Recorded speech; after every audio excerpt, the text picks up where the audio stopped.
നമുക്കിന്ന് സേമിയ കൊണ്ടൊരു പുഡിംഗ് ഉണ്ടാക്കി നോക്കാം. ഇതിന് വലിയ പണിയൊന്നുമില്ല, പെട്ടെന്ന് ഉണ്ടാക്കിയെടുക്കാം. അതിനു വേണ്ടി ആദ്യം തന്നെ ഒരു പാനിലോട്ട് 1 കപ്പ് സേമിയ ഇട്ട് കൊടുക്കാം. ഞാനെടുത്തത് വറുത്ത സേമിയയാണ്. ഇത് കുറച്ച് ചൂടാക്കിയെടുത്തതിന് ശേഷം അതിലോട്ട് 4 സ്പൂൺ പഞ്ചസാര ഇട്ട് കൊടുക്കാം. ഇതൊന്ന് മിക്സാക്കിയതിന് ശേഷം അതിലോട്ട് 1 കപ്പ് വെള്ളം ഒഴിച്ച് കൊടുക്കാം.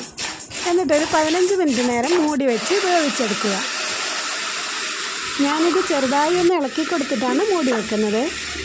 അങ്ങനെ 15 മിനിറ്റ് കഴിഞ്ഞതിന് ശേഷം സേമിയ നന്നായി വെന്ത് കിട്ടി. ഇതുപോലെ നന്നായി വെള്ളമെല്ലാം പറ്റി വെന്ത് കിട്ടണം. ഇനി ഇതിലോട്ട് കുറച്ച് നട്ട്സ് ഇടുന്നുണ്ട്. ഞാനിവിടെ അണ്ടിപ്പരിപ്പും മുന്തിരിയും നിലക്കടലയുമാണ് ഇട്ടിട്ടുള്ളത്. ഇതെല്ലാം ഒന്ന് മിക്സ് ചെയ്തതിന് ശേഷം ഇത് മാറ്റി വെക്കാം.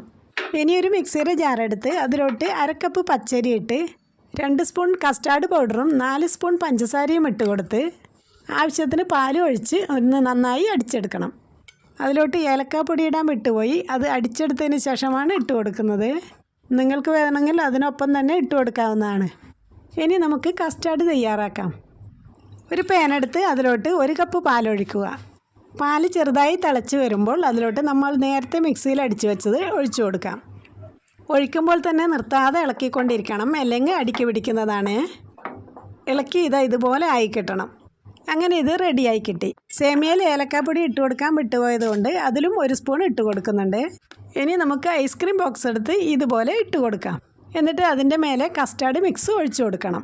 ഇങ്ങനെ ഞാൻ 2 ലെയർ കൂടി ചെയ്തെടുത്തിട്ടുണ്ട്. എന്നിട്ട് ലാസ്റ്റ് ലെയർ കസ്റ്റാർഡ് കൂടി ഒഴിച്ച് ഡെക്കറേറ്റ് ചെയ്തിട്ടുണ്ട്. അങ്ങനെ നമ്മുടെ സേമിയ പുഡിംഗ് റെഡിയായി കിട്ടി. അരമണിക്കൂർ നേരം ഫ്രിഡ്ജിലോട്ട് വെച്ച് തണുപ്പിച്ച് കഴിക്കാം. ഈ വീഡിയോ ഇഷ്ടപ്പെട്ടാൽ ചാനൽ സബ്സ്ക്രൈബ് ചെയ്ത് ലൈക്ക് ഷെയറും ചെയ്ത് സപ്പോർട്ട് ചെയ്യാൻ മറക്കല്ലേ.